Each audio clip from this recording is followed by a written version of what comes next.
सभी भक्तों को हर हर महादेव, श्री शिवाय नमः तुभ्यम, ओम नमः शिवाय। रुद्र संहिता का प्रथम पृष्ठ खंड। ऋषियों के उत्तर में नारद ब्रह्मा और वाल्मीकि अवतार का करते हुए सूत जी का उन्हें मोह का खंड सुनाना। काम में विजय के गर्व से युक्त हुए नारद का शिव, ब्रह्मा तथा विष्णु पास जाकर अपने का प्रभाव बताना। श्री शिवाय नमः तुभ्यम। हर हर महादेव। सभी भक्तों को मेरा प्रणाम स्वीकार करें। हर हर महादेव। शिव जी को मेरा महादेव को प्रणाम स्वीकार करें। मैं पढ़ने जा रहा हूँ जो मुझसे भूल चुका हूँ, सभी भक्त जन मुझे माफ़ कीजिएगा। श्री शिवाय नमः तुभ्यम। सभी सपोर्ट कीजिए मेरा चैनल को लाइक सब्सक्राइब करके। जो विश्व की उत्पत्ति, स्थिति और लय आदि के एकमात्र कारण है, गौरी गिरिजा कुमारी उमा के पति हैं। तत्गय जिनकी कीर्ति का कहीं अंत नहीं है, जो माया के आश्रय होकर भी उससे अत्यंत दूर तथा उनका स्वरूप चिंतन है, उन विमल बोध स्वरूप भगवान शिव का प्रणाम करते हैं। ये भाई संस्कृत शब्द है, इसको मैं नहीं पढ़ रहा हूँ। इसी का मतलब ये है, मैं स्वभाव से ही उन आनंदिक संत रूप एकमात्र पुरुषोत्तम शिव जी के वंदना करता हूँ, जो अपनी माया को इस संपूर्ण विश्व की दृष्टि करने आकाश की भांति भीतर और ब्रह्म बाहर भी स्थिर हैं। जैसे लोहा चुंबक के आकर्षित होकर उसके पास लटक रहता है, उसी प्रकार यह सारे जगत सदा ही सब और जिसके आसपास ही भ्रमण करते हुए उन्हें अपने से ही खंड को रचने की विधि बताई थी, जो सबको भीतर अत्यंमी रूप में विराजमान है तथा जिनका अपना स्वरूप अत्यंत गूढ़ है। उन भगवान शिव जी की सादर वंदना करते हूँ। व्यास जी कहते हैं, जगत के पिता भगवान शिव, जगत माता कल्याणमयी पार्वती तथा उनके पुत्र गणेश जी नमस्कार करते हम इस पुराण का वर्णन करते हैं। ये समय बात है।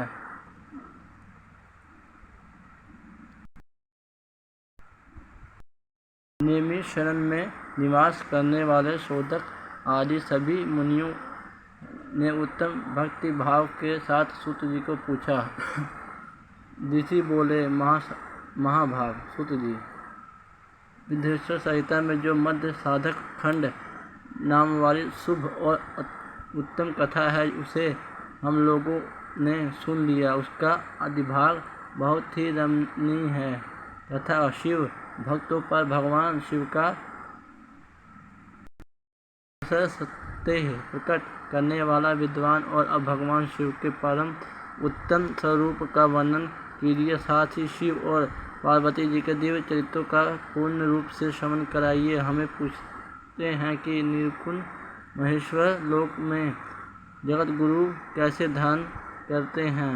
हम सब लोग विचार करने पर शिव जी के तत्व को नहीं समझ पाते हैं। सृष्टि के पहले ही भगवान शिव का प्रकाश अपने स्वरूप से स्थिर होते हैं, फिर सृष्टि के मध्यकाल में वह भगवान किस तरह के क्रीड़ा करते हुए सम्यक व्यवहार बर्ताव करते हैं और सृष्टि कल्पना अंत होने पर भी महेश्वर शिव और रूप के स्थिर रहते हैं। लोक कल्याणकारी शंकर कैसे प्रसन्न होते हैं और प्रसन्न होते हुए महेश्वर अपने भक्तों के तथा दूसरों के कौन सा उत्तम फल प्रदान करते हैं, ये सब हमसे कहिए। इनमें सुना है कि भगवान शिव और शीघ्र प्रसन्न हो जाते हैं, महान दयालु हैं, इसलिए अपने भक्तों को कष्ट नहीं दे सकते हैं। ब्रह्मा, विष्णु और महेश तीनों देवताओं से शिव जी की उत्पत्ति हुई है। ये प्रकाट प्रकाट की कथा तथा इनके विशेष चरित्रों का वर्णन कीजिए प्रभु। आप उमा के अप्रभाव और विवाह की कथा कहिए। विशेष उनके ग्रहस्थम का और अन्य लीलाओं का वर्णन कीजिए। और निष्पाप सूत जी, हमारे प्रश्न के उत्तर में आपको ये सब तथा दूसरी बातें भी अवश्य कही चाहिए। सूत जी, कहा, मुनीश्वरों, आप लोगों के बड़ी उत्तम बात पूछी है और भगवान शिव की कथा में आप लोगों की जो अत्यंतिक निष्ठा हुई है, इसके लिए आप धन्यवाद पात्र हैं। और ब्रह्मा भगवान शंकर का गुणवाद सात्विक,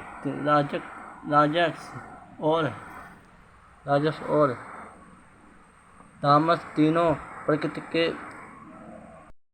मनुष्यों को सदा आनंद प्रदान करने वाला है और पशुओं को हिंसा करने वाले निष्ठुर कसाई के सिवा दूसरा कौन पुरुष गुणानुवादों को सुनने से उठ सकता है, जिसने मन में कोई भी तृष्णा नहीं है। ऐसे आत्मा का पूर्व भगवान शिव और उन गुणों का गान करते हैं, क्योंकि वे श्री शिवानंद हर हर महादेव गुण वाली संसार रूपी रोग की दवा है। मन तथा कानों के प्रिय लगने वाली और संपूर्ण मनोरथों की देने वाली ब्रह्म को उपलोकों के अनुसार मैं पार्थविधि और प्रदंतपूर्वक शिव लीला का वर्णन करता हूँ और अंतपूर्वक सुने। और जैसे ही आप लोग कहते हैं, उसी प्रकार देवर्षि नारद जी शिव रूप में भगवान विष्णु प्रेम रहित होने कर पिता के पूछा तथा अपने पुत्र नारद और सुनकर शिव भक्त ब्रह्म जी को चित्र पसंद हो गया और वे उन मुनि स्वरूप मुनियों को हर्ष प्रदान करते हुए प्रेम पूर्वक भगवान शिव के यज्ञ का गान करने लगे। और एक समय की बात है कि मुनि शिरोमणि प्रियवर नारद जी के ब्रह्म जी के पुत्र और विनिचित हो तपस्या में और लगाया। और हिमालय पर्वत में कोई भी गुफा थी जो बड़ी शोभा से संपन्न दिखाई देती थी। उसके निकट देव नदी का निरंतर वेग पूर्वक बहती थी। वहाँ एक महान दिव्य और आश्रम था जो नाना प्रकार के स्वभाव से सुशोभित था। दिव्य दशी नाथ की तपस्या करने के लिए उसी आश्रम में गए और गुफा के देखकर मुनिवर नारद जी बड़े प्रसन्न हुए और शुद्ध काल के वहाँ तपस्या करते रहे। उनका अंतःकरण शुद्ध था तथा वो दृष्टिपूर्वक आसन बांधकर मौन हो प्राणायाम पूर्वक समाधि में स्थिर हो गए। ब्राह्मणों को उन्हें यह समाधि लगाए जिसमें ब्राह्मणों का करने वाले ब्रह्म शिव में ब्रह्म हूँ और विज्ञान प्रकट होता है। मुनिवर नारद जी जब इस प्रकार की तपस्या करने लगे उस समय समाचार पाकर देवराज इंद्र कांप उठे और मानसिक से विरल हो गए। उसी नारद मुनि मेरा राज्य लेना चाहिए। और मन ही मन ऐसा सोचकर इंद्र ने अपनी तपस्या को शीघ्र ही डालने के लिए अंत करने की इच्छा की और समय देवराज के अपने मंत्र से कामदेव का स्मरण किया। और स्मरण करते हुए कामदेव आ गए। महेंद्र के उन्हें नारद जी को तपस्या के विघ्न डालने के उपदेश किया और आज्ञा पाकर कामदेव का साथ ले बड़े गर्जन से उस स्थान पर गए और अपना उपाय कर लिया। रुद्र संहिता है शीर्षण में। इन्हें यहाँ शीघ्र ही अपना सारी कलाएं रच डाली। कामदेव आ गए। श्रमण किया। श्रमण करते हुए कामदेव आ गए और महेंद्र उन्हें अधिक तपस्या भी डालने का आदेश किया और आज्ञा पाकर कामदेव को साथ ले बढ़े और गज से उस स्थान पर गए अपना उपाय करने लगे। श्री शिवानंद शुद्ध संहिता। उन्होंने वहाँ शीघ्र ही अपना सारी कलाएं रच डाली।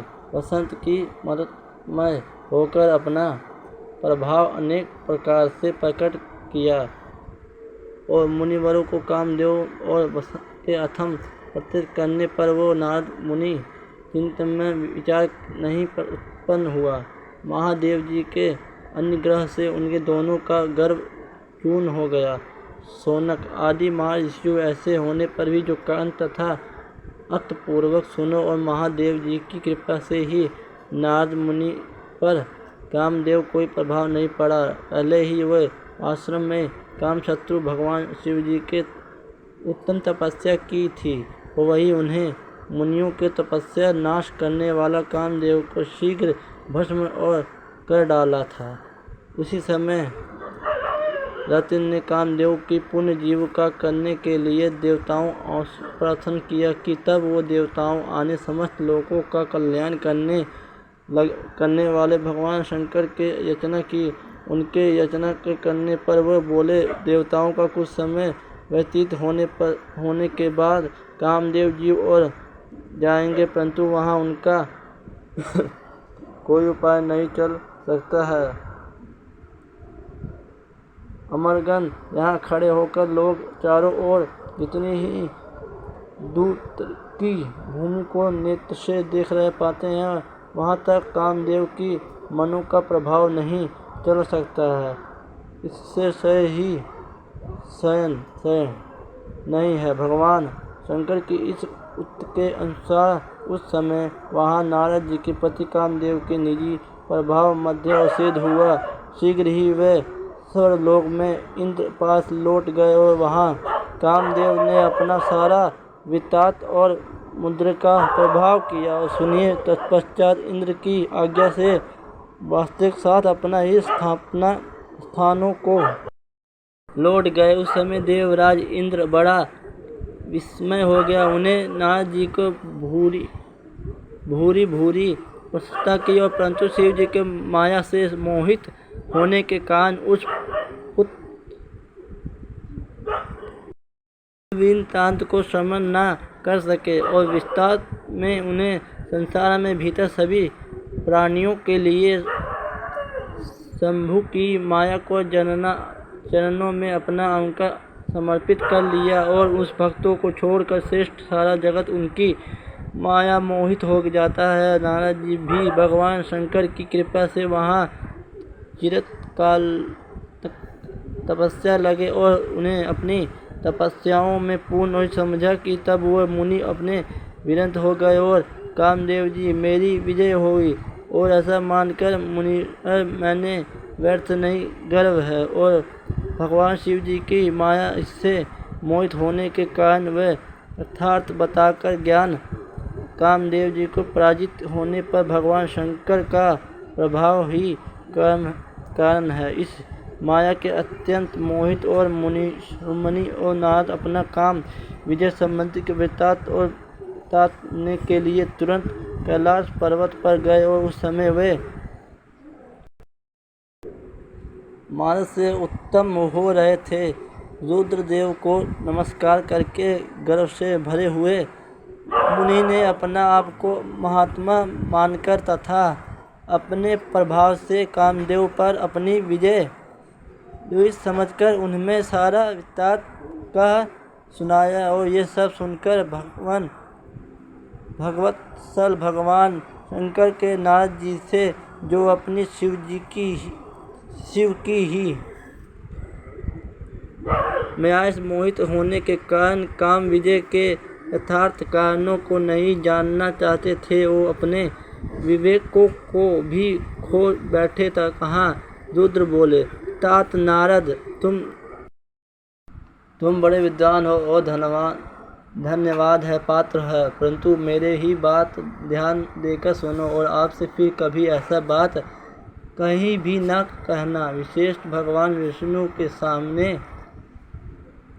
उनकी चर्चा कदापित न करना। तुमने मुझसे अपना जो वृत्तांत बताया है उन्हें पूछने पर दूसरों के सामने न कहना। ये सिद्ध संबंधी वृत्तांत और सर्वथा गुप्त रखते योग्य हैं और सभी काशी पर प्रकट नहीं करना चाहिए। तुम मुझ पर विशेष प्रिय हो और इसलिए अधिक और जोर देकर मैं तुम्हें शिक्षा देता हूँ और ये कहने की आज्ञा देता हूँ क्योंकि तुम भगवान विष्णु के भक्त हो और सबके उनके भक्त होते हुए भी मेरी अत्यंत अनुगामी हो। इस प्रकार बहुत ही कुछ कहकर संसार की दृष्टि करने वाले भगवान रुद्र के नारद जी को शिक्षा दी और अपने वृत्तांतों में गुप्त रखने के लिए समझाया बुझाया, परंतु वो शिव जी की माया से मोहित थे, इसलिए उन्हें उनकी थी हुई शिक्षा को आपने लिया हितकर नहीं माना। तदनंतर मुनि शिरोमणि नारद ब्रह्मलोक में गए। वहाँ ब्रह्मा जी के नमस्कार करके उन्हें कहा, पिताजी, मैंने अपना तपोबल से कामदेव को जीत लिया है। उन्हीं को बात सुनकर ब्रह्मा जी ने भगवान शिव के चरणों रविंद्र को चिंतन किया और सारा कारण जाकर अपने पुत्र को सब कहने से मना लिया, परंतु नारद जी को शिव जी की माया से मोहित थे और अतएव उनके चिंतन में मंत्र का अंकुर जम गया तथा उनकी वृद्धि मारी गई और इसलिए नारद जी अपना सारा वृत्तांत भगवान विष्णु के सामने कहने लगे और फिर ही आगे बढ़ के उन्होंने अपने मुनि हाथ से लगाया था और मुनि ने आगमन का क्या हुआ उसका उन्हें पहले से ही पता। नारद जी अपने आसन पर बिठाकर भगवान शिव जी के चरणारविंद को चिंतन करने श्री हरि उनके पूछा। भगवान विष्णु बोले, तात कहाँ से आते हो?